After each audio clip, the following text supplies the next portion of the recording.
오늘부터는 하박국의 말씀들을 함께 듣겠습니다. 하박국 1장 1절 말씀부터 11절 말씀까지 우리 함께 봉독하시겠습니다. 하박국입니다. 함께 봉독하시겠습니다. 선지자 하박국의 묵시로 받은 경고라. 여호와여, 내가 부르짖어도 주께서 듣지 아니하시니 어느 때까지리이까?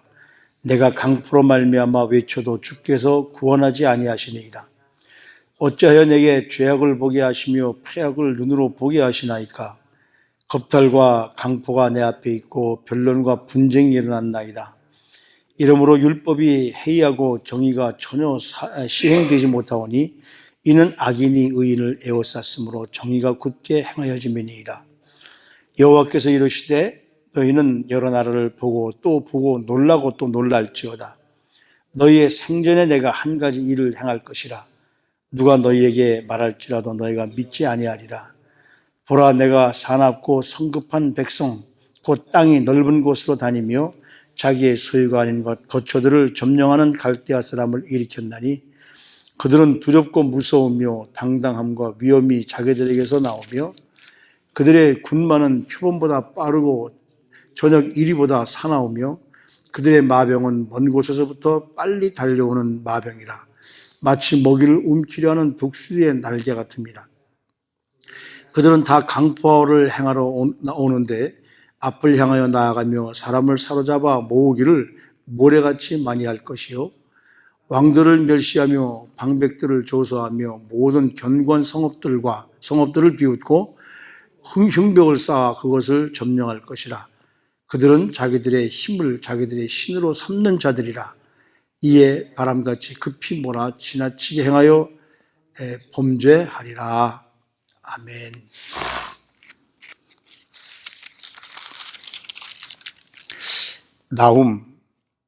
나훔이 아수르의 마지막, 아수르의 멸망 심판을 다루는 책이라고 한다면 이 하박국은 아수르 다음에 일어나는 바벨론의 멸망을 다루는 책입니다. 둘 다 아수르나 바벨론이나 다 이스라엘의 적국의 멸망을 다뤘다는 점에서는 공통점이 있습니다. 그런데 이 하박국 선지자에 대해서는 이 성경에 별로 알려진 것이 없지만 하박국이라는 그 이름 자체가 포옹한다, 껴안는다 이런 뜻으로서 이 하박국 선지자는 하나님과의 질의 응답, 두 가지 질의 응답을 합니다. 그래서 어려운 문제를 껴안고 씨름하다가 결국은 하나님의 사랑을 깨닫고 하나님을 껴안고 포옹하게 되는, 그래서 그 질문이 뭐냐면 첫 번째 질문은 그겁니다. 하나님이 의로우시다면 유다 땅에서 이런 강포가, 하나님의 백성들인 유다 땅에서 이런 강포가 일어날 수 있습니까? 두 번째 질문은 뭐냐면 하나님이 어떻게 주의 백성들을 파멸로 이끄십니까? 그것도 다른 나라를 통해서. 이 두 가지의 질문을 하나님께 던지고 하나님 답을 기다릴 때 하나님은 즉시 응답해 주십니다. 답을 분명히 해 주시는데, 권력을 가지고 남들을 파멸시키고 어렵게 하는 자들은 결코 하나님의 심판을 면할 수 없다. 하박국 선지자는 이 대답을 듣고 온 땅과 더불어 잠잠해지고 하나님을 찬양합니다. 이 하박국 선지자는 예레미야 시대와 같은 시대 사람으로 이스라엘 남유다 왕국이 북이스라엘 왕국은 멸망했고요. 남유다 왕국이 멸망하기 전에, 즉 바벨론이 유다를 침공하기 이전에 그 쓰여진 책으로 그렇게 이어지고 있습니다. 그래서 우리가 나훔서를 공부하면서 우리 현재의 상황을 우리는 너무나 이미, 이때는 언제입니까? 2000년이 훨씬 넘는 전에 이런 일들이 일어났다면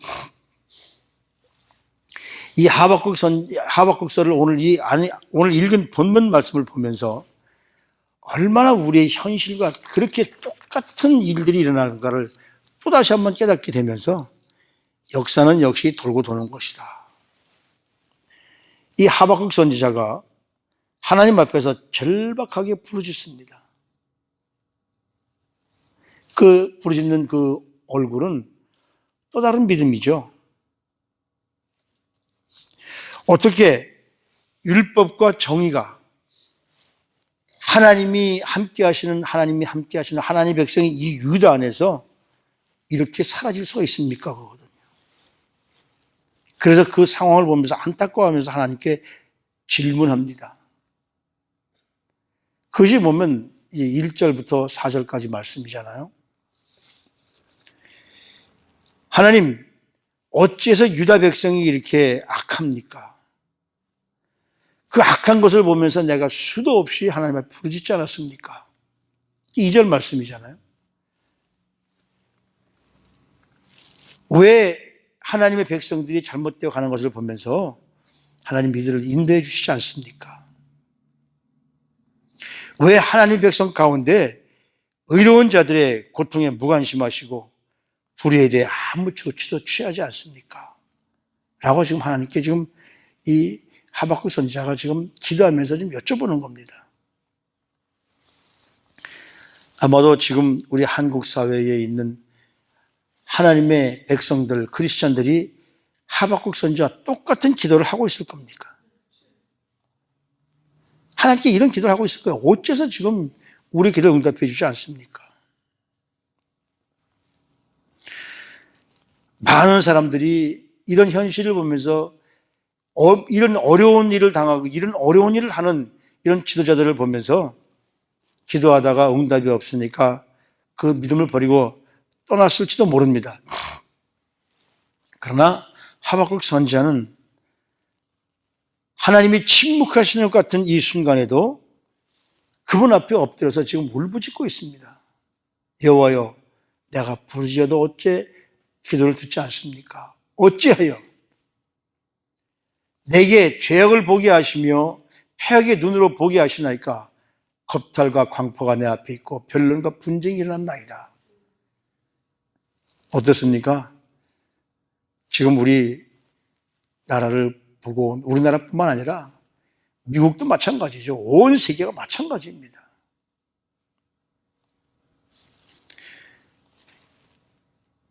그러나 이 하박국 선지자는 하나님이 이런 거를 침묵하시는 걸 보면서 이해하기 어려울 때도 더 그분 앞에 가까이 나가서 그래서 하나님 앞에 어째서 이런 일들이 일어났습니까? 라고 부르짖고 기도하는 것이죠.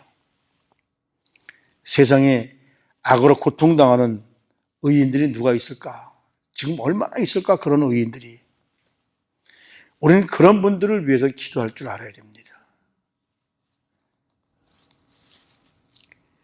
하나님, 율법이 해이하고 정의가 전혀 시행되지 못하오니 법이 없지 않습니까? 지금 법치국가인 대한민국이. 그래서 어제도 보니까 대한민국에 6,000명의 교수들이 또 시국성명을 발표하더라고요.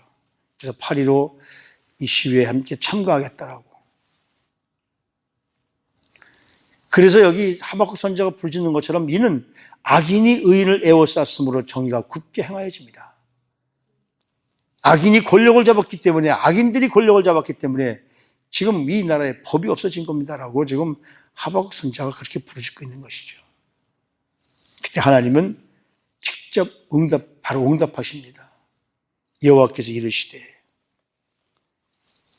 근데 하나님은 우리 그리스도인들이 부르짖는 기도에 대해서 응답하시는 응답이 상상을 초월합니다.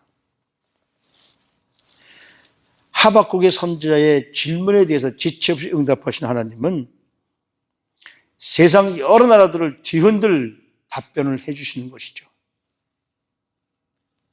그래, 내가 알아서 악한 사람들을 이렇게 할게, 이런 것이 아니라 하나님은 악한 사람들을, 하나님을 믿는 사람들을 심판하는 도구로 사용하시겠다는 거예요. 그래서 여기 뭐라고 그러냐면 너희는 여러 나라를 보고 또 보고 놀라고 놀랄지어다. 너희 생전에 내가 한 가지 일을 너희에게 보일 테니까 누가 너에게 말할지라도 너희가 믿지 아니할 것이다. 내가 지금 너에게 이 대답하는 말은 너희가 감히 믿지 못할 거야. 그게 무슨 일이냐면 하나님이 이렇게 말씀하시는 거예요. 갈대아 사람을 내가 사용해서 힘들게 하겠다. 너희가 지금 어렵지? 갈대아 사람이 누굽니까? 바로 이 영어 성경에 보면 바벨로니안이라고 그럽니다. 바벨로니안은 누굽니까? 지금 바로 아수르를 무너뜨린 이 나훔서에서 보면 아수르를 무너뜨린 바벨론과 메대 연합군으로서 이제는 메대까지도 하고 바벨론 자체가 전체 그 권력을 잡거든요. 그게 누구냐면 느부갓네살 그 이후로 나오는 그 왕들. 우리가 역대하에서 우리 이스라엘 백성들이 엄청난 억압을 당하는 그런 모습을 보잖아요. 이 사람들은 어떤 사람들이냐면 악의 상징입니다. 내가 사납고 성급한 백성, 곧 땅이 넓은 곳으로 다니며 자기의 소유가 아닌 거처를 점령하고 다니는, 전쟁을 일으키고 다녀서 이웃 나라들을 어렵게 하고 강포를 행하는 그 악한 사람들을 내가 일으켜서 지금 유다 백성들이 하나님을 떠나 있고 하나님을 아는 사람들을 억압하는 이 민족들을 내가 손을 좀 보겠다 그런 말씀이거든요. 이 말씀을 보면 하박국이나 이스라엘 백성들이나 도저히 믿을 수 없고 상상할 수 없는 일들이 벌어지고 있다는 것이죠. 왜? 갈대아 사람들이야말로 그 당시에 근동 지방에서 악인 중에 악인이기 때문에 왜 나라들을 다 점령하고 막 다니니까요. 그러나 우리 인간이 보기에 모순되거나 이해할 수 없는 일들을 통해서 하나님은 의로우심을 이루십니다. 지금 이 말씀을 우리가 쭉 보면서 우리는 그냥 상상하게 돼요. 세계의 상황들, 미국의 상황들, 한국의 상황들을 우리는 지금 이 머릿속으로 상상하게 돼요. 우리는 하나님이 운영하시는 이 넓은 세계를 도저히 우리 인간의 생각으로서는 이해할 수 없습니다. 그러나 하나님은 우리의 상상을 초월해서 우리의 이해 영역 너머에 계신 분이시기 때문에 하나님이 하시는 이 일은 모든 인간이 인간적인 어려서 작은 그 이해력 가지고 이해하려고 해서는 안 되죠. 저는 이걸 보면서 무슨 생각을 하느냐면 출애굽하는 이스라엘 백성들을 생각을 합니다. 만일에 이스라엘 백성들이 애굽에서 그 억압당하고 마지막 때 그 막 억압당하고 노예 생활을 하는 모습 속에서 노예 생활을 하지 않고 애굽 사람들이 이주한 이스라엘 백성들을 잘 그 좋은 관계를 가지고 애굽에서 그렇게 살았다면 과연 그들이 하나님 우리를 구원해달라고 엎드리고 기도했을까? 지금 온 세계가 하나님이 주시는 은혜와 축복 속에서 하나님이 이 애굽 같은 이런 죄악 많은 세상에서도 편하게 살면 과연 우리 그리스도인들이 하나님 우리를 살려달라고 하나님 앞에 부르짖을까? 지금 이런 팬데믹 상황이고 지금 이런 크리스천들이 억압받는 상황이기 때문에 저는 기도한다고 믿습니다. 오히려 이런 상황을 주신 하나님께 감사하는 거죠. 왜? 기도할 수 있도록 엎드릴 수 있도록 해주신 하나님 앞에. 지금 이런 그 이데올로기 싸움, 영적 싸움이 없다면 물론 거기서도 관계없이 하는 사람들도 있지만 이런 영적 싸움이 있기 때문에 우리 그리스도인들이 그걸 깨닫고 하나님 앞에 엎드릴 수 있는 것, 이건 정말 감사한 일이죠. 우리 인생은 상황에 따라서 롤러코스터, 그 놀이동산에서 타는 거 있잖아요. 내려갔다 올라갔다 하는 거. 오르락 내리락하는 우리는 이 감정에 너무 휩싸여 살고 있습니다. 근데 그런 감정을 감정에 속지 않고 믿음으로 견고하게 버틸 수 있다는 거, 그걸 모범으로 보여주신 분이 바로 예수님이세요. 그분은 절대 고독 상황, 절대 고독 상황이 어떤 상황입니까? 바로 십자가를 앞에 두시고 우리 주님과 함께 했던 제자들마다 다 떠나버리는 혼자밖에 없는 고독한 상황에서도 하나님이 다스림을 하고 계신다는 사실을 믿고 절대로 하나님의 은혜를 의심하지 않았죠. 우리는 어떻게 하면 이런 믿음에 설 수 있을까요? 세상의 모든 것들이 다 뒤죽박죽된 것 같고 모든 것이 우연의 사고 연속인 것 같은 이런 세상 속에서 앞이 안 보인 상황 속에서도 우리 예수님처럼 하나님이 나를 다스리고 계시고 하나님이 나와 함께 하신다. 그런 믿음에 견고하게 서려면 우리는 어떻게 살아야 될까? 이런 질문을 우리 인간들은 해답을 얻을 수 없습니다. 누구나 다 그럴 것이라는 것이죠. 그러니까 이 믿음이라는 것이 우리가 공식적으로 무슨 비법을 배워서 얻을 수 있는 것이 아니기 때문에 그래요. 믿음은 내가 무엇을 하려는 것이 아니라 믿음은 하나님과 나와의 관계입니다. 정말 믿음을 갖는 비법이 있다면 오직 하나님과 친밀한 관계를 갖는 것, 그것이 진정한 믿음을 갖는 길이죠. 그래서 더 많이 하나님을 경험할 때, 성령께서 믿을 수 있는 믿음의 은사를 주십니다. 그것도 은사거든요. 그래서 지식으로 배워서 성경으로 배워서가 아니라 성경으로 많이 배우고 그 배운 그 성경 지식 가운데 성령님이 함께 하셔서 나에게 믿음을 주실 때 갖는 것이지 내가 습득해서 얻는 것이 믿음이 아니라는 거예요. 믿음은 하나님을 우리가 만나면 만날수록 견고해지는 것이 믿음입니다. 하나님을 직접 체험하면서 경험하는 것이 진정한 믿음이에요. 하나님을 체험하지 못하면 우리 믿음이 살아있을 수가 없습니다. 배워서 얻는 것이 아니라 하나님을 직접 만나는 경험을 하시기를 바랍니다. 그때 우리가 하나님과 관계가 세워지면 영적 눈을 뜨게 되고 그 눈으로 세상을 바라보면 이 어려운 세상 속에서도 하나님이 우리를 뭐라 그럴까요? 다스리고 계시는 것을 우리는 깨닫게 될 줄로 믿습니다. 인간의 지식 가지고 아무리 하나님을 보려도 하나님을 볼 수 없어요.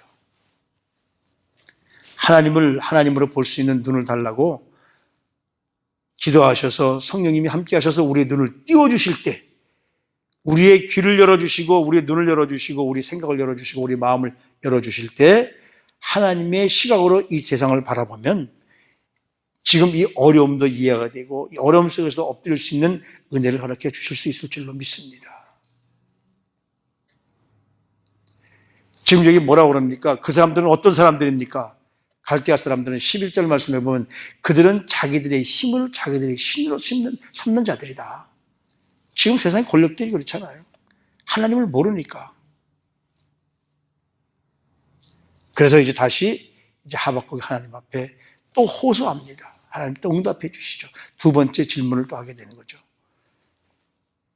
어찌하여 우리가 이렇게 이런 일들을 당하고 있습니까? 라고 할 때마다 하나님은 하나님의 백성들을 깨닫게 하시기 위한 악인을 사용하셔서 깨닫게 하시기 위한 하나님의 방법을 베풀어 줄 것이라는 것이죠. 지금 보십시오.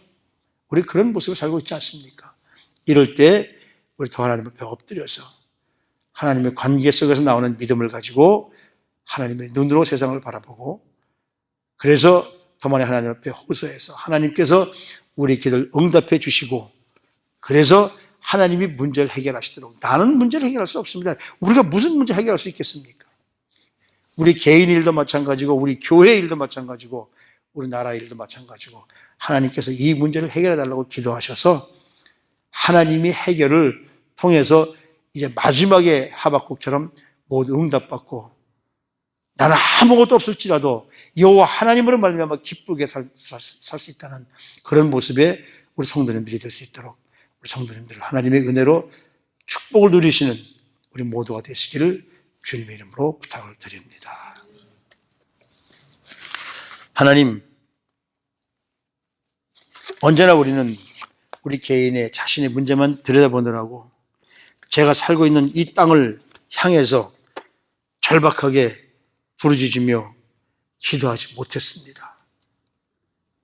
하나님, 내 문제만 들여다볼 것이 아니라 정말 하나님이 이 땅을 향해서 하시는 모든 것을 바라보면서 다시 한번 주님 앞에 부르짖으며 기도할 수 있는 우리 성도님들이 될 수 있도록 우리 성도님들을 축복하시고 인도하시고 능력을 허락해 주시옵소서.